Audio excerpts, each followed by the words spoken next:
Imagine a cold February night in the White Mountains of New Hampshire. Snow is falling steadily, blanketing the narrow, twisting roads.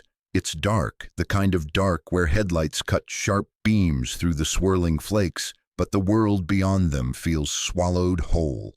A black Saturn sedan skids, slams into a snowbank with a sickening crunch. The driver, a young woman, steps out, shaken but seemingly okay. A school bus driver stops, offers help. She waves him off, says she's already called for assistance. He drives away to get help. Minutes later, police arrive. The car is there, engine still warm, lights on. But the young woman? She's gone, vanished. No footprints leading into the woods. No sign of a struggle, just silence. That young woman was Maura Murray, 21 years old, a nursing student with a bright future, a runner who broke records, a daughter, a sister, a girlfriend. And on February 9th, 2004, she disappeared without a trace. Over 2 decades later, as we sit here in 2026, her case remains one of America's most baffling unsolved mysteries. Thousands of tips, hundreds of theories, countless podcasts, documentaries, Reddit threads. But the question that haunts everyone who learns her story is the same. What really happened to Maura Murray? Today we start at the beginning, because to understand the disappearance, you have to understand the girl who vanished. Maura Murray was born on May 4, 1982, in Brockton, Massachusetts, the fourth of 5 children in a close-knit Irish Catholic family. Her father, Fred Murray, worked as a medical technician. Her mother, Lori, was a nurse, a profession Mora would later follow. The family settled in the quiet suburb of Hanson, Massachusetts, where Mora grew up surrounded by siblings, an older brother, Fred, sisters Kathleen and Julie, and a younger half-brother, Kurt. Her parents divorced when she was 6, but both remained deeply involved in her life. Fred, in particular, was a constant presence, supportive, involved, always there for his kids. Mora was the baby of the family for a while, doted on, encouraged to push herself, and push herself she did. From an early age, Mora excelled. She was smart, scoring in the 95th percentile on her SATs with near-perfect math. But it was on the track where she truly shone. At Whitman-Hanson Regional High School, Mora became a star athlete. Cross-country, track, she broke school records, earned Boston Globe All-Scholastic honors, competed at nationals as a sophomore. Her teammates remember her as disciplined, driven, someone who thrived on challenge. She was the kind of girl who didn't just run races, she ran toward something bigger. That something bigger came in the form of the United States Military Academy at West Point. After high school graduation in 2000, Mora followed in her older sister Julie's footsteps and was accepted into West Point. She studied chemical engineering, joined the cross-country and track teams, and quickly established herself as a force. But West Point is brutal. It's designed to test limits, physical, mental, emotional. Cadets arrive with $1,200 in a class. Many don't finish. Mora lasted 3 semesters. There are whispers about why she left. Some say it was an honor code violation, possibly related to a shoplifting incident that nearly got her expelled. Others say the military life simply wasn't for her. The rigid structure, the pressure, it didn't fit the free spirit that friends describe. Whatever the reason, Mora made the decision to transfer. In 2001, she moved to the University of Massachusetts Amherst on a full scholarship. She switched majors to nursing, following in her mother's footsteps, and threw herself into her new life. She made the dean's list every semester. She kept running, and she maintained a long-distance relationship with her boyfriend, Bill Rausch, a fellow West Point cadet who stayed in the military path. Bill and Mora had met through Julie back in 2001. By all accounts, they were serious, talking about marriage, building a future. Bill's family welcomed Mora like one of their own. Life at UMass seemed promising. Mora worked campus security jobs, volunteered, helped others. She was the girl who chatted with elderly residents at nursing homes, making them laugh, telling stories. She had that gift, the one that makes people feel seen. But beneath the surface, there were cracks. In November 2003, Mora was involved in a credit card fraud incident. She admitted to using a stolen credit card to order food from local restaurants. The charge was continued without a finding in December and eventually dismissed after a period of good behavior. It was a mistake, a serious one, but not career-ending. Still, it hung over her like a shadow, especially as she prepared for a nursing career where background checks matter. Then came February 2004. The week before she vanished was chaotic. On the evening of February 5th, Mora was on duty at her campus security job when she got a phone call from her older sister, Kathleen. The conversation turned emotional. Kathleen was struggling with relationship issues and possibly relapse after rehab. Mora broke down in tears. She became unresponsive, almost catatonic. Her supervisor had to escort her back to her dorm around 1:20 a.m. Witnesses say she kept murmuring, "My sister." 2 days later, on February 7th, her father Fred came to visit. They went shopping for a used car, something more reliable for Mora's upcoming clinical rotations.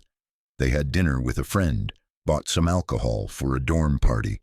Fred dropped Mora off at UMass and headed to his motel. That night, Mora borrowed Fred's brand new Toyota Corolla to go to the party. She left around 2:30 a.m. On the way back, she crashed into a guardrail on Route 9 in Hadley. The damage was estimated at $10,000. No field sobriety test was documented. Mora wasn't injured, but she was shaken. Fred learned about the crash the next morning. Insurance covered it. He rented a car, dropped Mora back at campus, and they planned to discuss the insurance forms over the phone that Monday night. These incidents, the emotional breakdown, the second car crash in just days, paint a picture of a young woman under immense pressure, struggling, searching for escape. February 9th, 2004, a Monday. Classes at UMass Amherst were canceled because of an incoming snowstorm. Most students stayed in, slept late, or studied in their dorms. Maura Murray did none of those things. Sometime between 3:30 and 4 p.m., she climbed into her black 1996 Saturn sedan, the same car she'd been driving since high school, and left campus. She didn't tell her roommates where she was going. She didn't tell her boyfriend, Bill Rausch. She didn't tell her father, Fred, who was expecting a phone call that evening to discuss the insurance claim from Saturday's crash. She simply left, and she drove north. Before we follow her on that final drive, let's rewind just a few hours and piece together what investigators later determined she did that afternoon. Because every single action Mora took between roughly 1 p.m. and 7:27 p.m. has been dissected, debated, and turned into fuel for every major theory about her disappearance. First, the packing. When police eventually searched Mora's dorm room in the southwest residential area at UMass, they found something striking. Her room looked like someone preparing to move out permanently. Textbooks were boxed, clothing was packed, wall art had been taken down, toiletries were gathered. Even her birth control pills, a full month's supply, were missing from their usual place. Her laptop was gone. Her favorite running shoes were gone. But she left behind her UMass ID card, her class schedule, and several personal items that seemed oddly sentimental. A stuffed animal from childhood, some jewelry. To the casual observer, it looked like someone moving to a new apartment. To investigators, it looked like someone who didn't plan on coming back. Next, the email. Around 1:24 p.m., Mora sent an identical email to 7 different recipients. 2 professors, her nursing clinical supervisor, her work-study boss, and a few others. The subject line read simply, "Death in the family." The body was short. "Professor, I will be out of town until next week due to a death in the family. I will contact you when I return. Mora." 7 people received the same message. None of them knew of any death in the Murray family. Her father Fred was the first to call it out publicly. "There was no death in our family, none." Her sisters confirmed it. Her boyfriend confirmed it. So why the lie? Was it a convenient excuse to buy time? Was she covering for something she didn't want anyone to know? Or, as some theorists suggest, was the death metaphorical, the death of her old life? Around 3:30 p.m., Mora made her way to the ATM at the Hasbrook Dining Commons on campus. She withdrew $280, almost the exact amount she would need for a week's worth of expenses if she was planning a short trip. She then drove off campus to the liquor store in nearby Hadley, Cumberland Farms. She bought a bottle of Kahlua, a bottle of Bailey's Irish Cream, a bottle of vodka. Several Smirnoff Ice total cost just over $40 she paid in cash. She left no record of where the alcohol was intended to go. No party was planned that anyone knew of. No friends were expecting her. Just alcohol, a lot of it, for one person. From there, she drove to a nearby package store, the kind of place that sells wine and beer, and bought more, another bottle of red wine. Then she headed back toward campus, but didn't go back to her dorm. Instead, she stopped at a nearby AAA office. Why? Because she had been in a second car accident just 2 days earlier, the one on Route 9. She picked up a blank Massachusetts crash report form. Investigators later found the form still blank in her car. She never filled it out. She never mailed it. She just took it. Now, the timeline gets tighter. Between 4:37 p.m. and 5:05 p.m., Mora used her cell phone to call several places. She called a condo rental office in Bartlett, New Hampshire, a small mountain town about 3 hours north. The owner, a woman named Faith, later told investigators that Mora asked about renting a condo for the week. She said she'd been there before with her family years earlier. Faith remembered Mora sounding pleasant but in a hurry. Mora never booked anything. She also called a condo association in the same area, again inquiring about availability. And critically, she searched MapQuest on her computer earlier that day for directions to Burlington, Vermont, about 3.5 hours northwest, the Berkshires in western Massachusetts, and most importantly, Bartlett, New Hampshire. All 3 locations were places her family had vacationed when she was younger, places full of happy memories, skiing, hiking, family time in the mountains. But why now? In the middle of winter? In a snowstorm? Alone? Around 4:49 p.m., Mora called her boyfriend, Bill Rausch. The call lasted 1 minute and 21 seconds. According to Bill, Mora was crying. She was upset. She wouldn't tell him why. She just kept saying she was sorry. She told him she loved him. Then she hung up. That was the last time Bill Rausch ever spoke to Maura Murray. She never called her father that night, as they had planned. She never called her sisters. She never called anyone else. Instead, she pointed her car north on I-91, then onto smaller state roads, climbing into the darkening White Mountains as the snow began to fall harder. Investigators later used cell tower pings to track her approximate route. She drove through Greenfield, Massachusetts, through Keene, into New Hampshire, past Lebanon, past Plymouth. She was heading straight toward Interstate 93, and then toward Route 112, also known as the Kankamagus Highway, a beautiful scenic road in summer, a treacherous, isolated 2-lane road in winter, especially at night, especially in a snowstorm, especially when you're driving a 1996 Saturn with questionable tires and no 4-wheel drive. Route 112, also known as the Kankamagus Highway, Woodsville, New Hampshire. The snow had been falling steadily for hours, turning the narrow 2-lane road into a white tunnel. Visibility was poor. The temperature hovered around 15 degrees Fahrenheit, with wind chill pushing it closer to zero. Maura Murray's black 1996 Saturn sedan crossed the center line near the intersection of Route 112 and Bradley Hill Road. It struck a snowbank on the right shoulder with enough force to crumple the front end and spin the vehicle so that it came to rest facing east, partially blocking the eastbound lane. The airbags did not deploy. The engine was still running. The headlights were on. Within minutes, a school bus driven by Butch Atwood rounded the bend heading west. Atwood was on his way to pick up a late shift of students from a nearby vocational school. He saw the wrecked Saturn and a figure standing outside it. He pulled over. Atwood, a 55-year-old bus driver with years of experience on these mountain roads, later gave a consistent account to police. He approached the young woman, who was standing near the driver's side door. She appeared shaken but not seriously injured. There was no visible blood. She was bundled in winter clothing, a light-colored jacket, possibly tan or beige. Atwood asked if she was okay and if she needed help. According to Atwood, she responded that she had already called for roadside assistance. He offered to drive her to a nearby gas station or to wait with her until help arrived. She declined. He asked again if she was sure. She said yes. Atwood then told her he would continue to his destination and call police from there to make sure someone was coming. He drove off.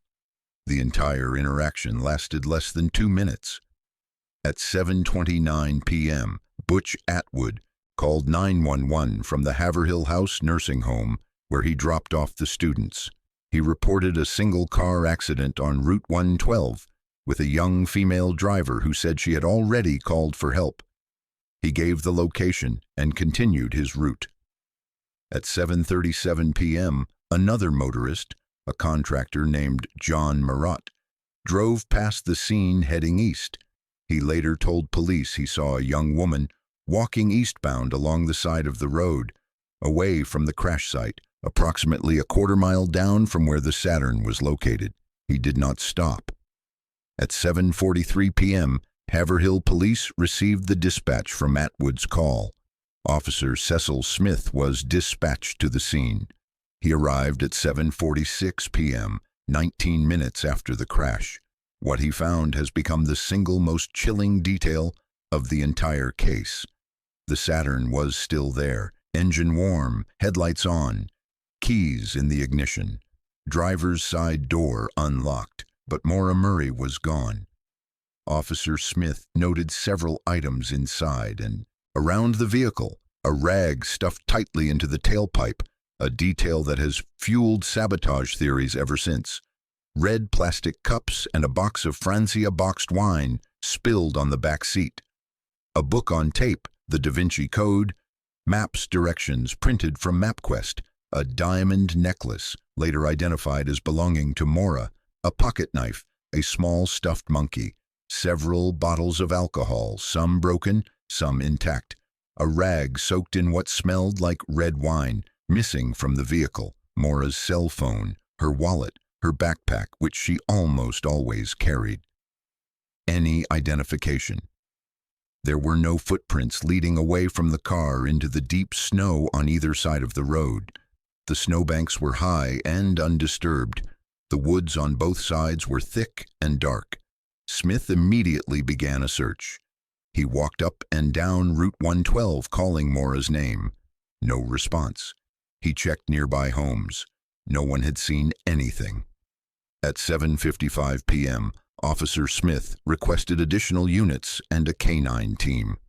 Within the next hour, the scene became a small command post. Haverhill Police, New Hampshire State Police, and eventually search and rescue personnel arrived. A bloodhound was brought in. The dog tracked a scent from the car eastward along the road for about 100 yards before losing it at the pavement. No one found a body, no clothing, no blood trail, no sign of a struggle. By 9:30 p.m., the temperature had dropped further. Wind gusts picked up.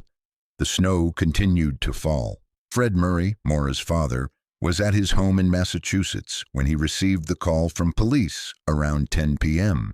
They told him his daughter had been in a minor accident in New Hampshire and was missing. He immediately got into his car and drove through the night to Woodsville, a 3.5-hour trip in a snowstorm. When he arrived at the crash site around 2 a.m., the car was still there, cordoned off. Police briefed him. Fred looked at the scene and asked the obvious question, "Where is my daughter?" The officer's response, according to Fred, was, "We don't know." Search efforts continued through the night and into the next day. Helicopters with infrared flew overhead. Ground teams with dogs scoured the woods on both sides of Route 112. Divers checked nearby streams and the Ammonoosuc River. Nothing.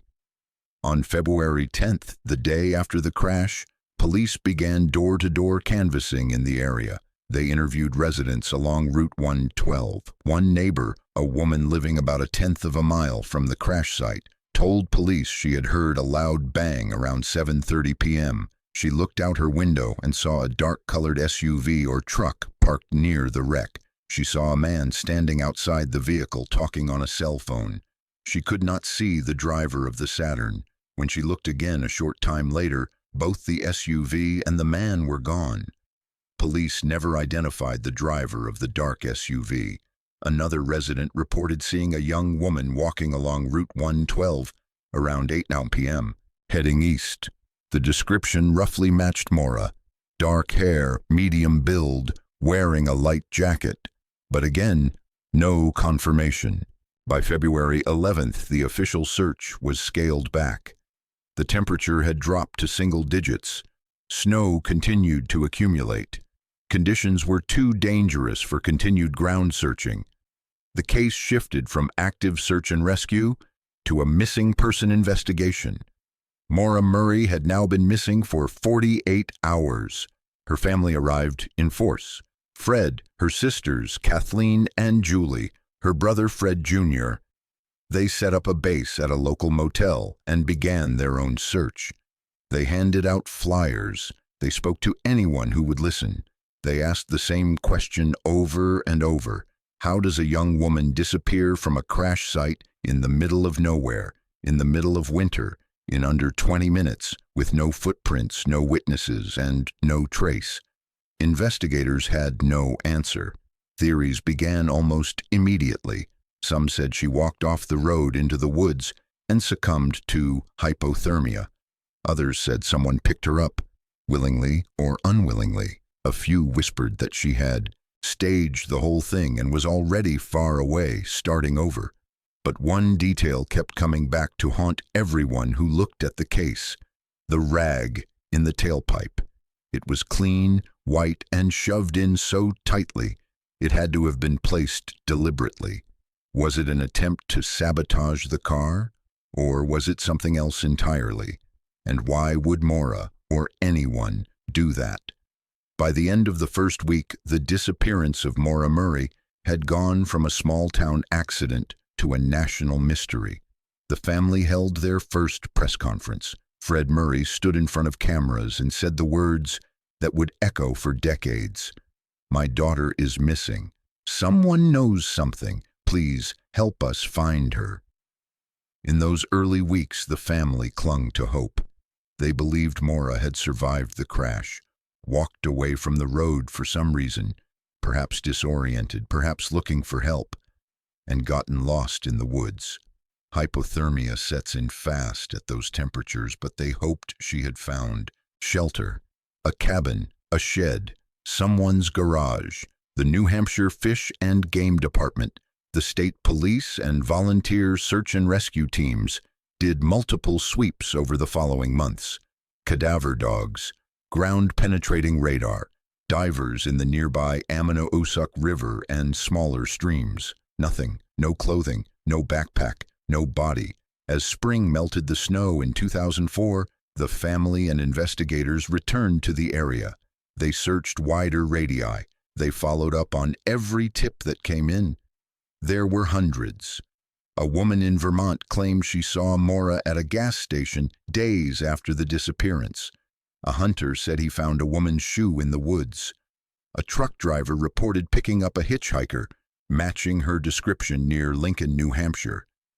Every single lead was checked. Every single one came back negative.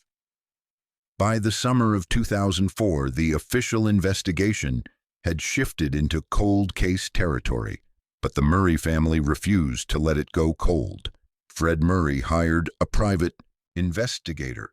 The family worked with retired FBI agents. They offered rewards, eventually totaling $50,000. They pushed for more media coverage.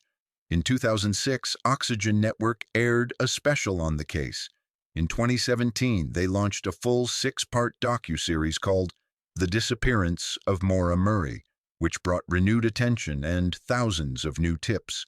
Still, no breakthrough. Over the years, several pieces of physical evidence emerged that seemed promising at first. In 2004, shortly after the crash, investigators found a small piece of ripped fabric in the woods near the accident site. It turned out to be part of a pair of women's underwear. DNA testing showed it did not belong to Mora. The owner was never identified. In 2019, a bone fragment was discovered during a search in the area.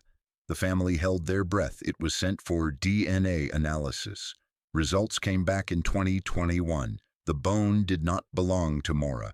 In 2023 and 2024, new searches were conducted using advanced technology, drones, with thermal imaging, ground-penetrating radar again, cadaver dogs trained on decades-old scents. Still nothing. One of the most controversial aspects of the investigation has always been the initial police response. The Murray family has publicly criticized the Haverhill Police Department and New Hampshire State Police for what they call a botched response. Key points of contention. The crash scene was not properly secured for hours. Officers did not immediately knock on every nearby door. The search was called off too soon given the weather conditions. No immediate door-to-door canvassing occurred until the following day. The rag in the tailpipe was not tested for fingerprints or DNA until years later. In response, law enforcement has pointed out that resources were limited in a small rural department, that the weather was extreme, and that there was no initial evidence of foul play. The case was officially transferred to the New Hampshire State Police Major Crime Unit in 2004. It remains an active investigation to this day, classified as a suspicious missing person case. In recent years, especially since 2020, new developments have kept the case alive in the public eye. In 2022, the New Hampshire Cold Case Unit released an age progression photo of what Mora might look like at age 40. The image showed a woman with short, dark hair, subtle lines around the eyes, still recognizable as the 21-year-old from 2004. In 2023, Julie Murray, Mora's older sister, launched a podcast called Media Pressure, which explores the case in depth, interviews witnesses, and discusses investigative missteps. Also in 2023, a man named Steve Baldwin came forward claiming he had information. He said he had seen Mora in the days after her disappearance. Police interviewed him. In 2025, new fingerprint evidence from the Saturn was compared to Baldwin and others. Results were inconclusive.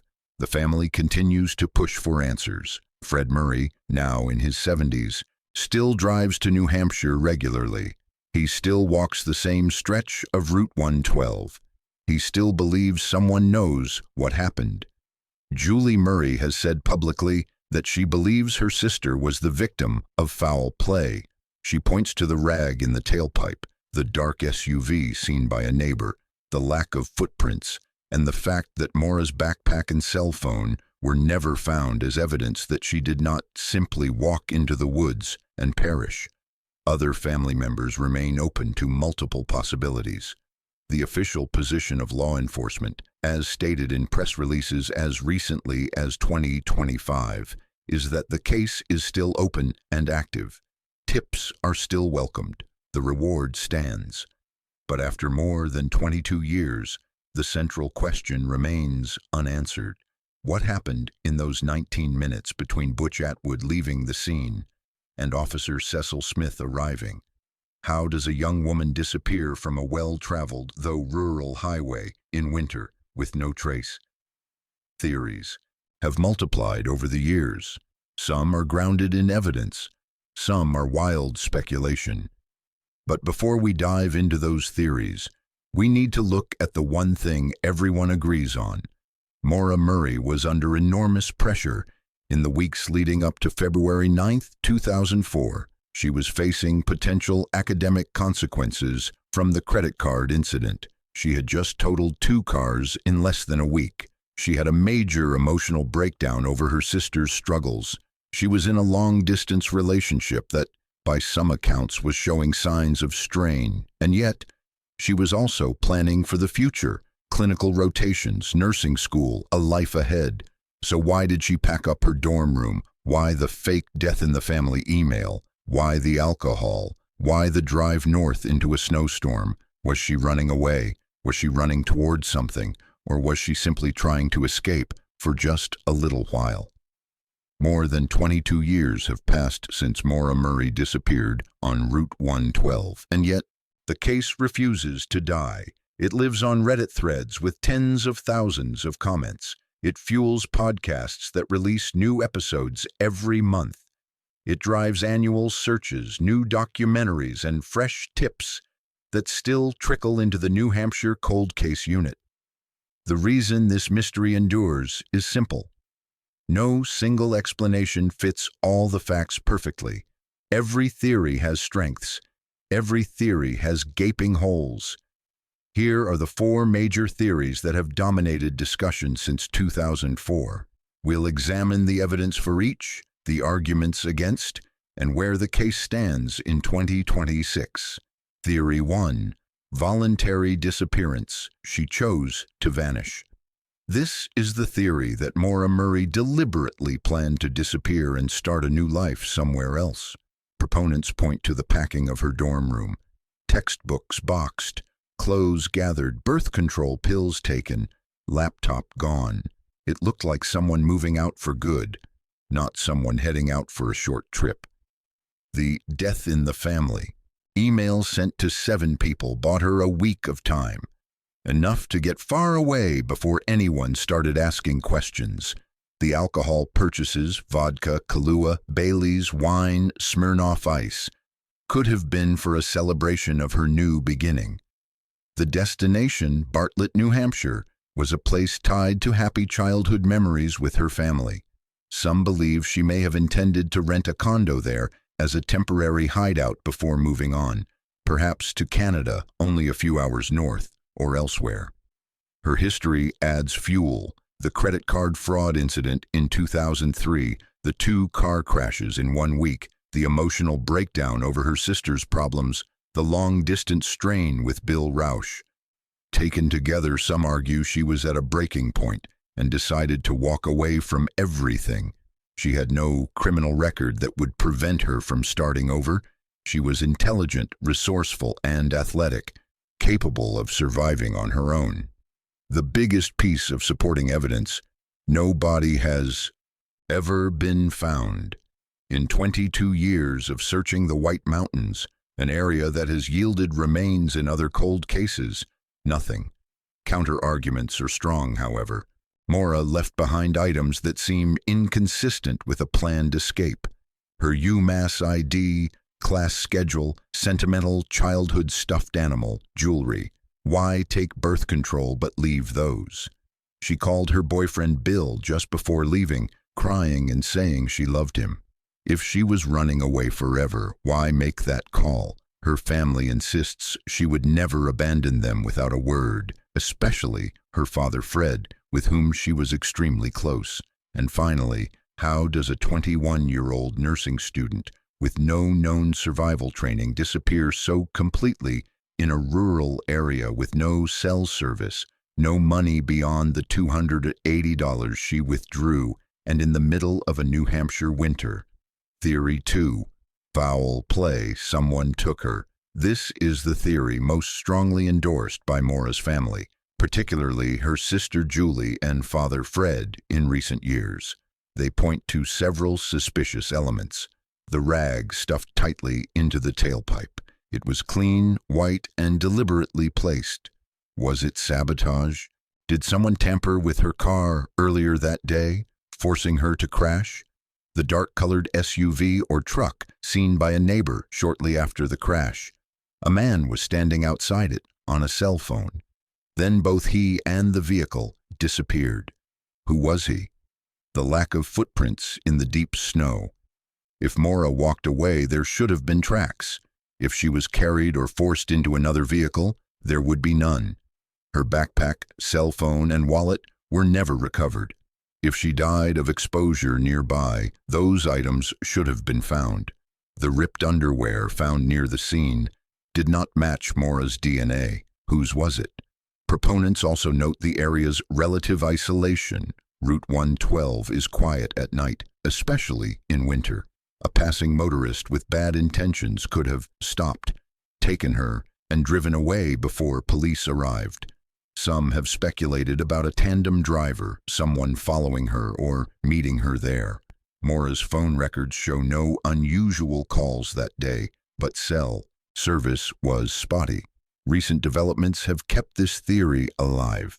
In 2023-2025, investigators interviewed a man named Steve Baldwin, who claimed to have seen Mora after February 9th.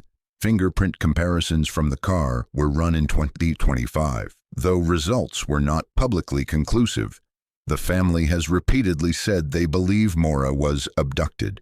Julie Murray has stated on her podcast that she thinks foul play is the most likely scenario. The main counterargument: no physical evidence of a struggle, no blood, no signs of violence at the scene. No witnesses saw anyone force her into another vehicle, and after 22 years, no credible confession or body has surfaced. Theory 3. Accidental death by exposure. This is the theory most commonly held by law enforcement and many independent investigators. Mora crashed, refused help from Butch Atwood, and then, possibly intoxicated, disoriented, or panicked, walked away from the road into the woods. The temperature was in the teens, with wind chill near zero. Hypothermia can kill within hours. Once she left the pavement, her footprints would quickly be covered by falling snow. The bloodhound tracked her scent eastward along the road for about 100 yards before losing it, consistent with someone walking a short distance and then veering off into the trees. The White Mountains are dense, rugged, and full of ravines, streams, and old logging roads. A body could easily remain hidden for decades. Similar cases have happened. People walk away from crashes, succumb to the cold, and aren't found for years. Counterarguments: Mora was an experienced hiker and cross-country runner. She grew up vacationing in the area. She knew how dangerous winter mountains could be. Why would she walk into the woods at night instead of staying with the car? No clothing, backpack, or remains have been found, despite extensive searches, including with cadaver dogs and ground-penetrating radar. And again, the rag in the tailpipe. Why would she sabotage her own car? Theory 4. Suicide or mental health crisis. This theory suggests Mora was in such emotional distress that she intentionally drove north to end her life, either by crashing deliberately, walking into the wilderness to die, or another method.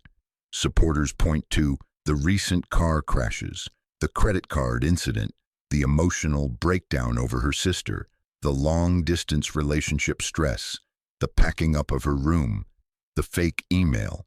They argue she may have been planning a final trip to a place of happy memories before ending things. However, this theory is the most controversial and the one most strongly rejected by her family. Fred Murray has repeatedly said his daughter was not suicidal. She was looking forward to nursing school, clinical rotations, her future. She had plans. There was no suicide note, no history of attempts or documented mental health struggles beyond the acute stress of that week. The family points out that even if she was struggling, she had strong support systems, her father, sisters, boyfriend, and had always been resilient. Most investigators do not consider suicide the leading theory, where the case stands in 2026. No theory has been proven. No evidence has definitively ruled any out. The New Hampshire State Police maintain the case is open and active. The reward remains in place. Tips are still investigated. The family continues their advocacy. Julie Murray's podcast Media Pressure and Fred's tireless searches keep the story in the public eye. Age progression photos are updated. New technology is used in periodic searches, and every year on February 9th, people light candles, post on social media, and wonder the same thing. What happened in those 19 minutes on Route 112? More than 22 years after Maura Murray vanished on a snowy stretch of Route 112, her name is still spoken every day, not just by her family, not just by investigators, but by thousands of strangers who have turned her disappearance into one of the most enduring true crime mysteries of the 21st century. The legacy of Maura Murray is not only the unanswered question of what happened that night, it is the way her story reshaped how we talk about missing persons, how we consume true crime, and how a single family's grief became a public obsession. In the years immediately following February 9, 2004, Mora's case received sporadic media attention, mostly local New England outlets and a few national segments on shows like America's Most Wanted. But the real explosion came in the mid-2010s with the rise of podcasting and YouTube true crime. The podcast Missing Maura Murray, launched in 2016 by Tim Polari and Lance Rinstierna, ran for multiple seasons and featured interviews with family members, witnesses, and even law enforcement. It brought hundreds of thousands of listeners into the story and helped fund private searches. Then came the 2017 Oxygen Network docuseries, The Disappearance of Maura Murray, a 6-part deep dive that aired nationally and later streamed on Peacock. It included never-before-seen footage, interviews with Butch Atwood, Officer Cecil Smith, and Fred Murray himself. The series reignited public interest and generated thousands of new tips. Since then, the case has become evergreen content. New videos appear on YouTube almost weekly. Channels like Mr. Ballin, That Chapter, Eleanor Neal, Explore With Us, and 10 to Life have all covered Maura's story, some multiple times.